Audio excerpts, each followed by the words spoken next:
Ala, kawawa naman ang aso mo kung papakainin mo ng high protein. Totoo ba yan? Pag-usapan natin sa video na to kung talagang makakasama sa mga dogs natin ang high protein. Kasi si Miss Bernadette may bringing up po na issue tungkol sa aso niya. Meron kasing issue yung aso niya sa kidneys, no? I don't know, it could be stones or merong damage na yung kidneys niya. And sabi ng vet niya, yung pagpapakain daw ng high protein ay maaaring maka-aggravate ng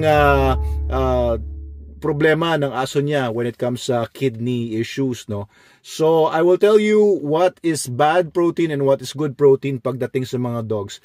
Ito, tandaan natin ulit, no? Dogs are carnivores. They are the same as wolves. They are just mutated in morphology. Ibig sabihin, iba lang itsura ng mga dogs natin. Pero yung DNA nila, 99% wolf pa rin naman sila.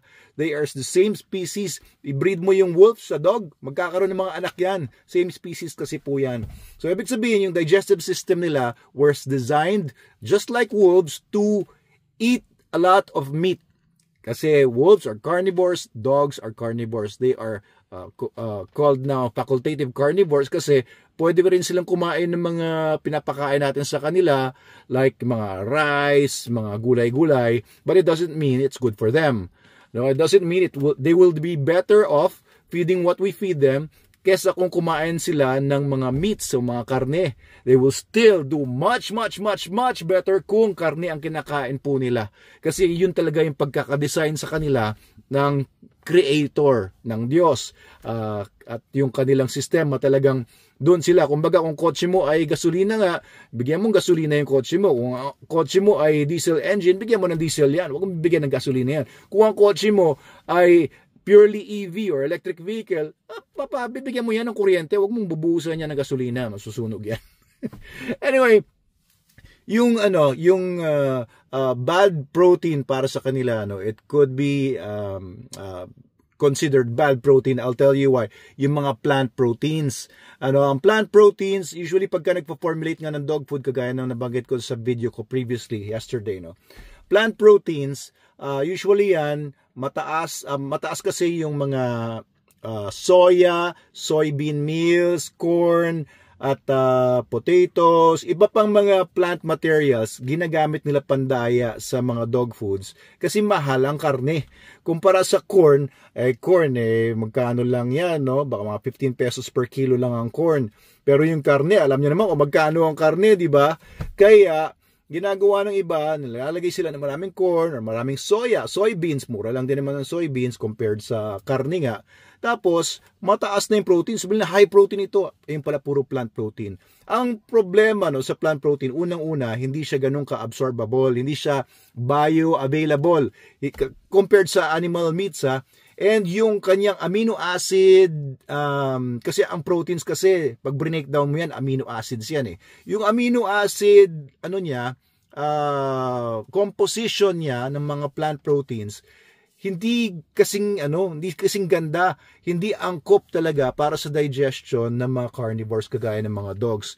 And plant proteins, kapag hindi nga na-absorb yan, syempre saan lalabas yan? Through the kidneys. Kapag hindi ganun kataas yung absorption ng protein na binibigay mo sa dog mo, taas ng protein, tapos hindi na-absorb, lalabas yan sa kidneys. Yun ang hirap na hirap yung kidneys maglabas kapag ang dami mo ang pinakain na proteins, pero plant proteins naman from soya, corn, potatoes, legumes, peas, etc. So, animal proteins, wala tayong problema dyan kasi yan talaga ang kailangan ng mga dogs. Yan talaga ang pagkakadesenyo sa kanila. They were designed to digest plant proteins. Yung kidneys nila were designed to digest, remove yung mga byproducts ng protein digestion from animals.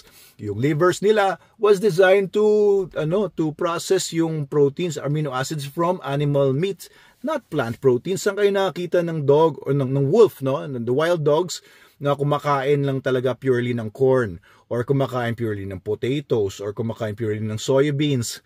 Hindi po kasi sila ganun ng pagkakadesenyo sa kanila.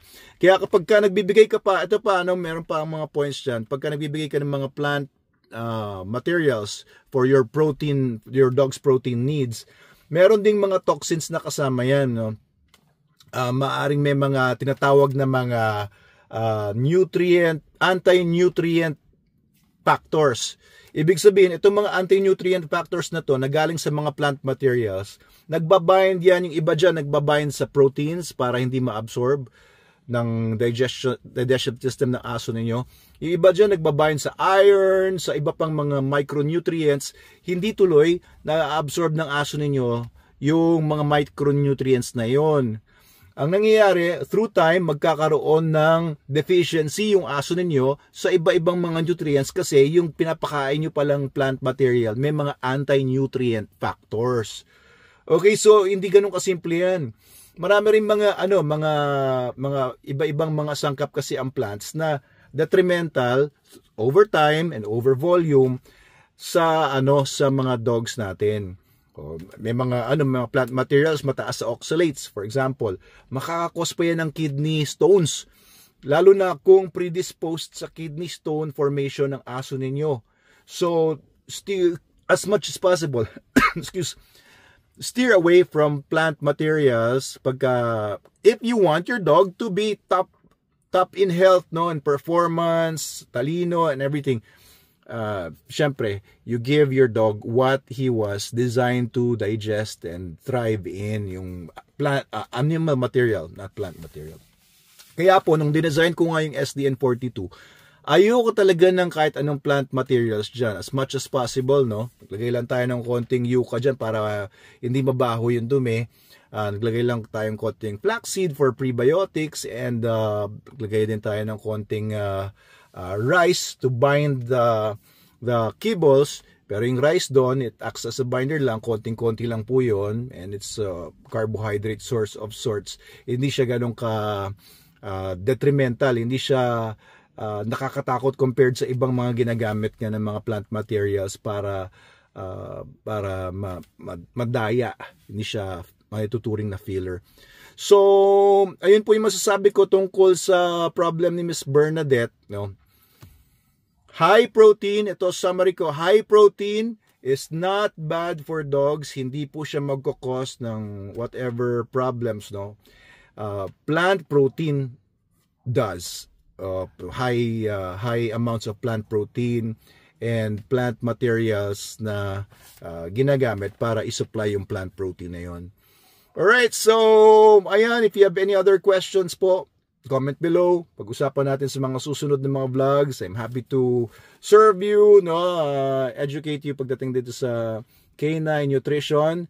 Matagal na po natin talagang pinag-aaralan ito, kaya i-share ko lang po yung knowledge ko sa inyo. Doc Abel Manalo po ito. Manalo Canine, Manalo Group of Companies, SDN Dog Food, the best dog food in the multiverse.